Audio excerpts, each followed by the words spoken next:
400 సీట్లు వస్తే పాక్ ఆక్యుపైడ్ కాశ్మీర్, పాక్ ఆక్రమిత కాశ్మీర్ను వెనక్కు తీసుకుంటామంటూ అమిత్ షా స్టేట్మెంట్ ఇచ్చారు.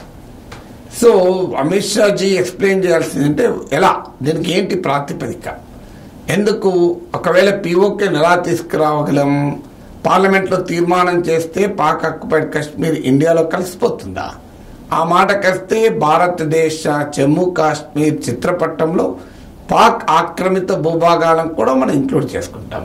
జమ్మూ కాశ్మీర్ అసెంబ్లీ సీట్లలో కూడా పాక్ ఆక్రమిత కాశ్మీర్లోని సీట్లు కూడా ఇంక్లూడ్ చేసి అవి ఖాళీగా ఉన్నాయని చూపెట్టుకుంటాం.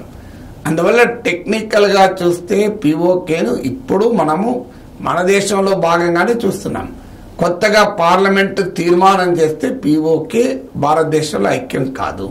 అందువల్ల 400 సీట్లు కాదు, 543 సీట్లు బీజేపీకి ఉన్నా పార్లమెంటరీ ప్రక్రియ ద్వారా పీఓకే భారతదేశంలో ఐక్యమయ్యే అవకాశం లేదు. ఎందుకంటే పార్లమెంట్ మెజారిటీకి పీఓకే సమస్యకు ఏంటి సంబంధం, పార్లమెంట్లో అయినా ఆ మాటకొస్తే పార్లమెంట్లో పీఓకే విషయంలో భిన్నాభిప్రాయం ఏం లేదు. 400 కాదు, 543 సభ్యులు ఒకే అభిప్రాయం, కశ్మీర్ భారతదేశంలో అంతర్భాగము, అందువల్ల పాక్ ఆక్రమిత కాశ్మీర్ మనదే. దీంట్లో ఎక్కడా డిఫరెన్స్ ఆఫ్ ఒపీనియన్ లేదు. నాకు తెలిసినంత వరకు భారతదేశంలో ఏ రాజకీయ పార్టీ పార్లమెంట్లో రిప్రజెంట్ చేసే రాజకీయ పార్టీ ఏదీ లేదు. ఈ 10 ఏళ్లలో మోడీ ప్రభుత్వం గనక పీఓకేను తీసుకొచ్చి రావాలి అని గనక పార్లమెంట్లో ఒక తీర్మానం పెడితే ఒక్కరు కూడా ఈ తీర్మానానికి వ్యతిరేకంగా ఓటు వేసేవారని అనుకోను. అందువల్ల ఇది నేషనల్ యూనిటీ ఉన్నటువంటి దేశమంతా ఐక్యంగా ఒకే అభిప్రాయం ఉన్న అంశం. అందువల్ల పార్లమెంటరీ మెజారిటీతో పీఓకే సమస్యకి ఎలాంటి సంబంధం లేదు. మరి అమిత్ షా ఎందుకు ఈ మాట అంటున్నాడు అంటే, తనకు దేశం కోసం ధర్మం కోసం బీజేపీకి 400 సీట్లు ఇవ్వాలి. నిన్నటిదాకా రామ మందిరం కొరకు బీజేపీకి సీట్లు ఇవ్వాలన్నారు. ఇప్పుడు రామ మందిరానికి తాళం వేస్తారు, రామ మందిరం మీదకి బుల్డోజర్ పంపుతారు.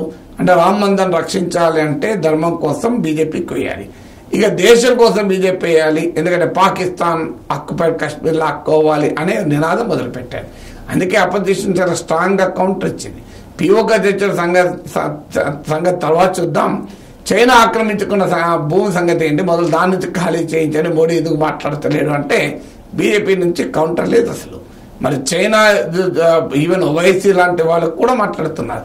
చైనా దేశంలోకి చొరబడి తిష్ట వేసుకుని కూర్చొని, మరి చైనాను ఖాళీ చేయించడం ఎందుకు మాట్లాడారు, 400 కాదు 500 ఇద్దాం చైనా సంగతి తెలిస్తే, మరి మోడీ అమిత్ షా ఎందుకు చెప్పడం లేదు, 400 వస్తే పాకిస్తాన్ సంగతి తెలుస్తా ఉన్న వాళ్ళు 450 వస్తే చైనా సంగతి తెలుస్తామని చెప్పాలి కదా.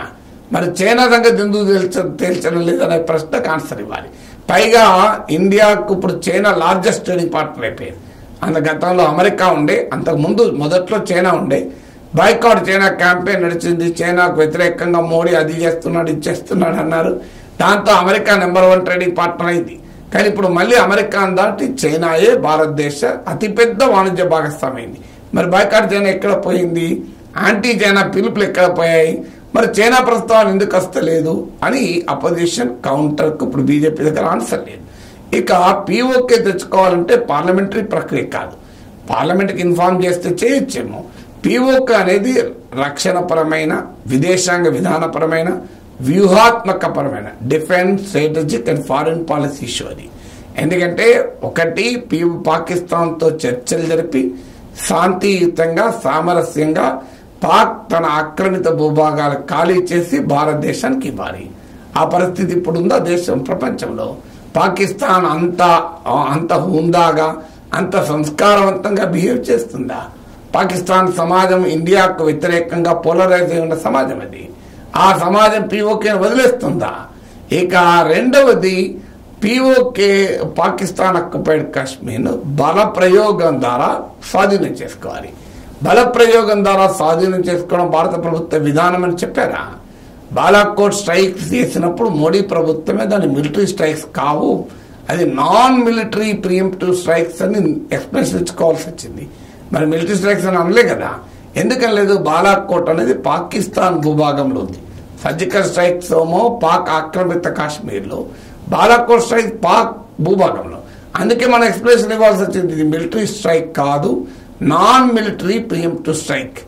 ఇది ముందస్తు దాడి, ఇది మిలిటరీ దాడి కాదు అని చెప్పుకోవాల్సి వచ్చింది. ఎందుకు చెప్పుకున్నారు? మేము మిలిటరీ దాడి చేస్తాం, నిజంగా చెప్తాం, పీఓకే ఇస్తావా వస్తావా అని పాకిస్తాన్ మన ప్రైమ్ మినిస్టర్ హెచ్చరించండి ఇప్పటి వరకు. అందువల్ల అసలు యాక్షన్ లేని కార్యక్రమం ఈ 10 ఏళ్లలో ఎప్పుడైనా ఏ కాస్తైన ప్రయత్నం పీఓకే పైన చేశారా? అందువల్ల ఎన్నికల్లో లబ్ధి కొరకు 400 సీట్లు వస్తే పీఓకేను మన దేశంలోకి తిరిగి తెచ్చుకుంటాం అనేటువంటి నినాదంలో ఏమాత్రమూ అర్థం లేదు.